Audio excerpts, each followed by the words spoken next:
हरियाणा के शिक्षा मंत्री कंवरपाल गुर्जर हमारे साथ मौजूद हैं, बातचीत करेंगे गुर्जर साहब से। गुर्जर साहब, सेशन केवल एक दिन का रहा, जिसको लेकर कांग्रेस के युवा विधायकों में विशेष रूप से काफ़ी नाराजगी देखी गई। कई विधायक जो ऐसे हैं युवा जो विरोधात्मक रूप से मास्क के ऊपर लिख कर भी आए थे कि कोरोना में भ्रष्टाचार, सरकार पर एलिगेशन लगा रहे थे सदन के अंदर। देखिए, जिस टाइम ये सेशन बुलाया गया ना, उस टाइम स्थिति ऐसी नहीं थी। ठीक है, कोरोना तो था, लेकिन स्थिति ऐसी नहीं थी। और हमारा तो यही फैसला था कि ठीक से हाउस चलेगा। उस टाइम सरकार की तरफ से जो भी प्रस्ताव जाता है कि सरकार ने कहा कि हम 2 दिन हाउस चलाना चाहते हैं, इतनी हमारे पास बिजनेस है।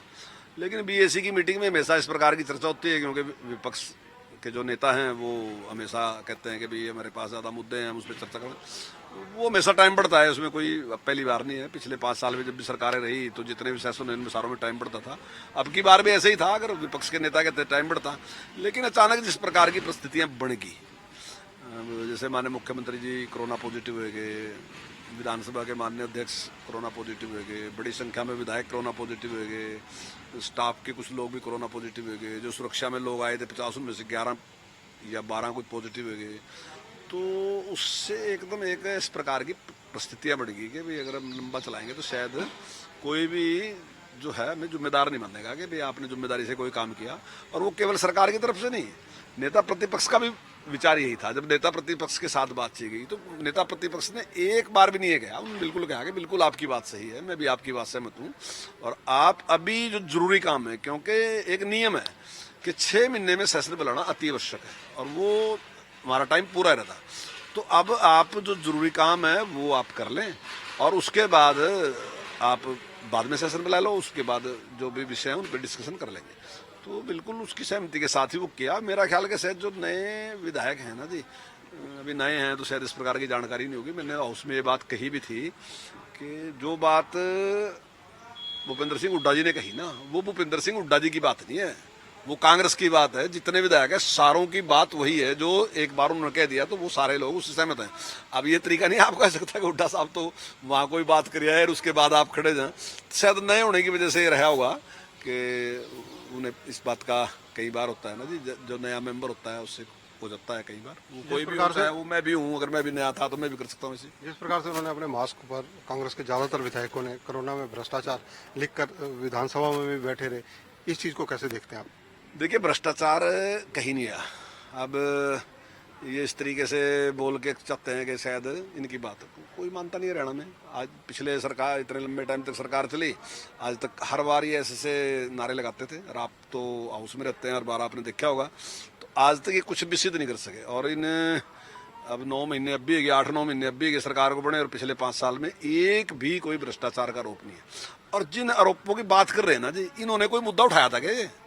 रजिस्ट्री का मामला है, किसने उठाया रजिस्ट्री का मामला? रजिस्ट्री का मामला स्वयं माननीय मुख्यमंत्री जी जब मुख्यमंत्री बने, हमारी सरकार बनी, तो उन्होंने कहा कि भी इसमें एक सरलीकरण भी होना चाहिए और एक ऐसा सिस्टम बनना चाहिए कि भ्रष्टाचार समाप्त हो। तो उन्होंने ऑनलाइन रजिस्ट्री शुरू करी थी। अब एक दिन उन्होंने कहा कि भी इसमें कुछ और भी सुधार हो सकते हैं। तो उन्होंने विधायकों की मीटिंग में ये बात कही कि भी हम 15 दिन के लिए रजिस्ट्री बंद करेंगे, इसमें कुछ और सुधार की जरूरत है ताकि और इसमें ठीक हो काम, और कहीं भी किसी प्रकार की दिक्कत ना हो लोगों को, रजिस्ट्री भी उनकी आसानी से हो, किसी प्रकार का कोई भ्रष्टाचार भी ना हो, सरलीकरण करना चाह रहे थे। तो उन्होंने उसके लिए रोक दिया। अब इसने कहा कि रजिस्ट्री रोक दी शायद भ्रष्टाचार है। अगर कहीं किसी भी अधिकारी ने कोई अनियमितता करी थी तो उसके खिलाफ कार्रवाई कर रहे। तो इतना बड़ा घोटाला कहाँ से गया? अब जैसे शराब की बात ये कर रहे, तो आप मुझे कोई बयान तो दिखाओ विपक्ष का, जहां विपक्ष ने बयान दिया उसके बारे में। स्वयं माननीय मुख्यमंत्री जी ने और स्वयं गृह मंत्री जी ने एक निर्णय लिया कि भाई ऐसा ऐसा है, इस प्रकार से केस हमारे पास पकड़ा गया, मुझे लगता है कि शायद गड़बड़ है। और उन्होंने कहा कि इसकी जांच होनी चाहिए। एसआईटी स्वयं बनाई, गठित करी एसआईटी, उसकी जांच कराई। अब सरकार ने स्वयं संज्ञान लिया, और उसके बाद विपक्ष ये कहना चाहता है कि शायद ये सारा का सारा हमने कर दिया। तो यहाँ तो आज तक सरकार में जब से माननीय मुख्यमंत्री जी मनोहर लाल खट्टर जी इस प्रदेश के मुख्यमंत्री बने, तब से लेके आज तक कभी भी ऐसा हुआ ही नहीं कि अगर कहीं भी उनको ये लगा हो कि ये कोई थोड़ा भी डाउटफुल है तो उन्होंने स्वयं उसकी जांच अपने आप आगे के कराई। विपक्ष को तब तक कहने का मौका भी दिया उन्होंने कि विपक्ष ये कहे कि इसकी जांच होनी चाहिए, स्वयं उन्होंने जांच कराई उस बात की। फाइनल ईयर के एग्जाम्स को लेकर कहीं ना कहीं कांग्रेस के सख्त तेवर हैं, कांग्रेस नहीं चाहती कि ये एग्जाम हो। देखिए, कोर्ट ने भी इस प्रकार का आदेश दिया, और जहां तक अगर मेरी व्यक्तिगत राय आप पूछो तो मेरी व्यक्तिगत राय भी यही है कि पेपर होने चाहिए, क्योंकि फाइनल ईयर जो है वो बहुत इंपॉर्टेंट है। देखिए, हमने 10वीं का के बच्चों को पास कर दिया, जो 12वीं के थे, +2 के बच्चे थे, उन्हें पास कर दिया, कोई बात नहीं। लेकिन जब एक आदमी डिग्री लेता है, वो चाहे BA करे, चाहे BSc करे, चाहे BCom करे, चाहे BTech करे, कुछ भी करे, मान लीजिए, उसके हाथ में जब डिग्री होती है ना, वो डिग्री पूरे जीवन के लिए है उसके पास। वो कहीं भी नौकरी के लिए भी, किसी चीज़ के लिए भी जाएगा ना, तो वो डिग्री बहुत महत्वपूर्ण चीज़ है, वो कोई छोटी मोटी चीज़ नहीं है। उसने अपनी ज़िंदगी लगा रखी, उसका 15 साल ज़िंदगी के, 14 साल ज़िंदगी के, या 16 साल ज़िंदगी के उसने बच्चे ने लगा रखे। मैं सोचता हूँ कि अगर आप वो डिग्री लेके गए और अगला आदमी ये सोचता है आपने कौन से सन में किया था, और वो उसके बाद उसके दिमाग में ये आया कि तो कोरोना के टाइम में की थी इसने, और उस टाइम तो औसत नंबर दे के पास किए थे। हालांकि औसत भी उसी के नंबर है बच्चे के, ऐसा नहीं है कि औसत में कोई हमने उसको छूट दिया, औसत भी उसी बच्चे के नंबर है।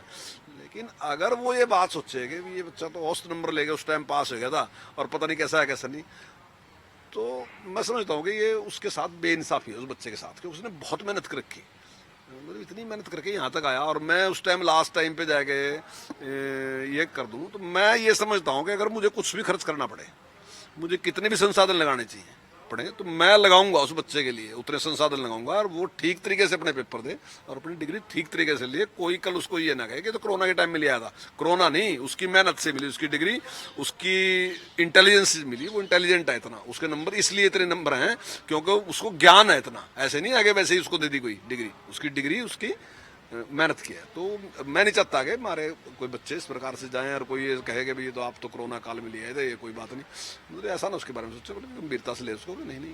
गुज्जर साहब, क्योंकि मुख्यमंत्री जी आश्वस्त हैं कोरोना का उपचार कराने समय लगेगा, आप और अनिल विज दोनों वरिष्ठ मंत्रियों में आते हैं, दोनों बीजेपी के पुराने दिग्गज नेताओं में से हैं। ऐसी स्थिति में हरियाणा की प्रशासनिक व्यवस्था और सारी चीज़ों पर कहीं ना कहीं आपकी भी जिम्मेदारी बढ़ जाती है। हाँ नहीं, बिल्कुल हमारी जिम्मेदारी, सबकी सामूहिक जिम्मेदारी होती है। देखिए मंत्रिमंडल जो होता है ना जी, ये जो अपना हमने अडॉप्ट किया जो सिस्टम ना जी, इसमें सभी मंत्रियों की जिम्मेदारी होती है, तो हम सब मंत्रियों की जिम्मेदारी है, और निश्चित तौर से अगर कोई भी जरूरत है तो हम सबके सब इकट्ठे हैं और हमारी जिम्मेदारी है बिल्कुल। कोरोना काल के लिए लोगों को विशेषकर, क्योंकि बहुत चुनौती का टाइम चल रहा है, पीक का टाइम है इस वक्त, क्या कहना चाहेंगे? देखिए अब आने वाले टाइम में जिस प्रकार से काफ़ी बढ़ रहा बीमारी, तो ऐसी है, लेकिन अच्छा, मतलब ऐसी बात नहीं, पेशेंट तो बहुत बढ़ रहे, लेकिन जो रिकवरी रेट है वो बहुत अच्छी है हमारी। और मैं समझता हूँ कि जिस प्रकार से हमारी लीडरशिप ने, हमारे माननीय मुख्यमंत्री जी ने और हमारी जनता ने जिस प्रकार से सहयोग दिया, अच्छे रिजल्ट हैं उसके। जो विकसित देश थे उनके मुकाबले में हमारे रिजल्ट बहुत अच्छे हैं, और इम्यूनिटी अच्छी है लोगों की, और ठीक भी रहे। मेरा तो यही है कि घबराने की बिल्कुल कोई ज़रूरत नहीं है, थोड़ा फ्रेज रखने की ज़रूरत है, थोड़ा सोशल डिस्टेंसिंग रखने की ज़रूरत है, लेकिन घबराने की बिल्कुल ज़रूरत नहीं है। अभी मेरे बेटे को भी कोरोना हुआ है, ऐसी बात नहीं, और हमारा तो ऐसा आया कि जब कोरोना ठीक होगा उसके बाद टेस्ट कराया और उसके बाद वो पॉजिटिव आया, बाद में पता चला, तो इतनी घबराने की ज़रूरत नहीं है, कि बहुत घबराहट की ज़रूरत नहीं है। मैं समझता हूँ कि अच्छे रिजल्ट हैं बहुत, और बहुत बड़ी संख्या में लोग ठीक हो रहे हैं, ऐसी कोई घबराने की जरूरत नहीं है। आखिरी सवाल, सदन की गतिविधियों को लेकर कांग्रेस के काफी तीखे तेवर हैं, कांग्रेस ने प्रेस कॉन्फ्रेंस भी की, उन्होंने कहा कि बिल पास करवाने की बहुत जल्दी थी सत्ता पक्ष को। नहीं, ये कुछ बहुत जरूरी बिल थे। अब जो भी ऑर्डिनेंस आप लेके आते हैं ना जी, जैसा मान्यता है कि ऑर्डिनेंस लेके आने के बाद ना जब सेशन बुलाते हैं, तो तब उसको बिल में आपको बिल पास करवाना पड़ेगा उसका, नहीं तो ऑर्डिनेंस समाप्त हो जाता है।